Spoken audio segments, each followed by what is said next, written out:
साथ अंकित चौहान है, additional DCP south है। हम उनसे बात करते हैं। सर, किस तरह से इस पूरे हत्याकांड का खुलासा हुआ, कैसे पहला गुम मिला, कहां से जानकारी मिली? हमारे पास मुंबई से मोबाइल पुलिस आई है। उसने बताया कि एक लड़की मिसिंग है। लड़की फादर ने मुंबई में कंप्लेंट कराई है, तो उनको मालूम चला कि लास्ट लोकेशन लड़की की दिल्ली थी, तो हमारे पास इस कंप्लेंट को लेके फॉरवर्ड करने आई थी यहाँ पे। तो उसके बाद कैसे आप आरोपी तक पहुंचे? उसके बाद हमने अपना टेक्निकल सर्वेलेंस लगाया, लड़के की लोकेशन वगैरह आइडेंटिफाई करी, फिर हमने उसको ट्रेस कर लिया। उसके घर पे जाके उसको मिल लिया, हमने वहाँ पे घर पे पकड़ लिया उसको। तो जब जो आरोपी है आफ्ताब, उसको जब आपने पकड़ा तो क्या बताया उसने, किस तरह से हत्याकांड को अंजाम दिया था? स्टार्टिंग में तो उसने यही बताया था कि लड़की चली गई है, लड़की उसके पास नहीं थी, लड़की काफी महीने पहले चली गई है। बट उसने बाद में जो बताया, जब थोड़ा ठीक से पूछताछ हुई, सस्टेन्ड इंटरवेशन हुई, क्वेश्चनिंग हुई, तब उसने बताया कि लड़की को उसने मार दिया था। लड़की का गला दबाया पहले, फिर लड़की की बॉडी डिस्पोज ऑफ कर दी। क्या ये भी सामने आया है कि पहले गला दबाकर हत्या की है, उसके बाद लाश के कई टुकड़े किए हैं? सर, इस टाइप की चीजें बताई उसने कि ऐसा कुछ किया है उसने। मतलब क्या बॉडी के टुकड़े किए? हाँ। तो उसके बाद क्या, किस तरह से, क्या रोजाना बॉडी के टुकड़ों को फेंकने जाता था या एक साथ फेंक? थोड़ा उसके टाइम गैप पे बॉडी के टुकड़े फेंके, अलग अलग जगह पे टुकड़े फेंके। तो कुछ बॉडी पार्ट्स आपने रिकवर किए? कुछ चीजें रिकवर हुई हैं, लगती हैं बॉडी पार्ट्स हैं, बट अभी it is too early to say कि भाई किसके बॉडी पार्ट्स हैं वो। सर, क्या ये बताया आफ्ताब ने क्यों हत्या करी थी श्रद्धा की, किसी वजह से? ये कहते हैं कि आपस में झगड़े होते थे, देवर इन लिविंग रिलेशनशिप, तो कुछ झगड़े वगड़े हुए, कई बार चीजें बेकाबू हो जाती थी। इस बार चीजें आउट ऑफ कंट्रोल हो गई और उसने उसकी हत्या कर दी। तो ये क्या जो मर्डर था वो सडन प्रोवोकेशन था या प्लान बना कर आया था मर्डर? इसके वर्जन के अकॉर्डिंग की सडन प्रोवोकेशन है, कि सडन प्रोवोकेशन हुआ, चीजें आउट ऑफ कंट्रोल हो गई और उसने तो जो बॉडी पार्ट है उसके टुकड़े किस चीज से किए, क्या वो रिकवर हुआ, किस चीज से किए? अभी वो चीजों पे इन्वेस्टिगेशन चल रही है।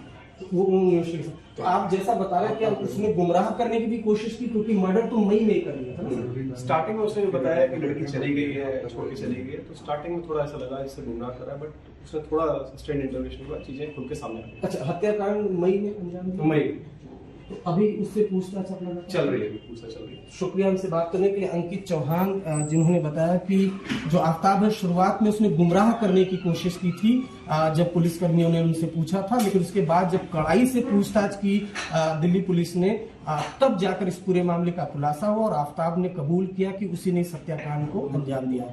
कैमरामैन अंकित खंडेलवाल के साथ अरविंद ओझा, दिल्ली आज तक। अरविंद ओझा लगातार हमारे साथ बने हुए हैं, उनसे और जानकारी लेने की कोशिश करते हैं। जिस तरह से इस पूरे मामले की गुत्थी अब सुलझती जा रही है और जैसे जैसे जानकारी सामने आ रही है, एक बात तो साफ है कि बहुत ही शातिराना अंदाज में आफ्ताब ने इस हत्याकांड को अंजाम देने की कोशिश की। लेकिन इसमें परिवार वालों की भूमिका इस वक्त क्या है? क्या परिवार वाले मुंबई से दिल्ली पहुंच चुके हैं? क्योंकि बताया जा रहा है दोनों ही लोग मुंबई से थे। क्या उनके परिवार की तरफ से भी कोई स्टेटमेंट आया है इस पूरे मामले को लेकर? क्या कोई बातचीत? अरविंद जी देखिए, मैं आपको बताऊं, इस तरीके से हत्याकांड को अंजाम दिया गया कि जो बेटी है उसकी लाश के टुकड़े तक पुलिस को कहीं ना कहीं तलाशने पड़ रहे हैं, तो आप समझ सकती हैं उसकी परिवार की हालत क्या होगी। परिवार फिलहाल मुंबई में ही है और मुंबई पुलिस से लगातार वो संपर्क में है और मुंबई पुलिस दिल्ली पुलिस से लगातार संपर्क में है।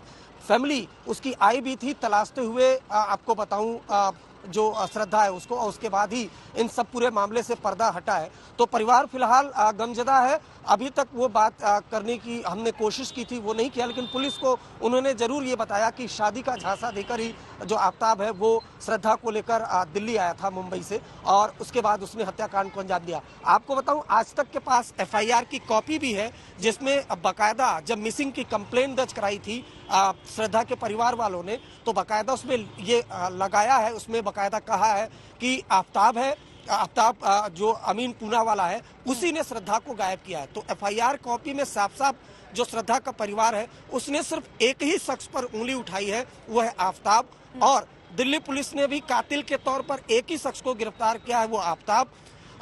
वारदात से जुड़े फ्रिज जो है वो बरामद किया है सबूत के तौर पर। फ्रिज की फॉरेंसिक एग्जामिनेशन कराई जाएगी दिल्ली पुलिस की तरफ से।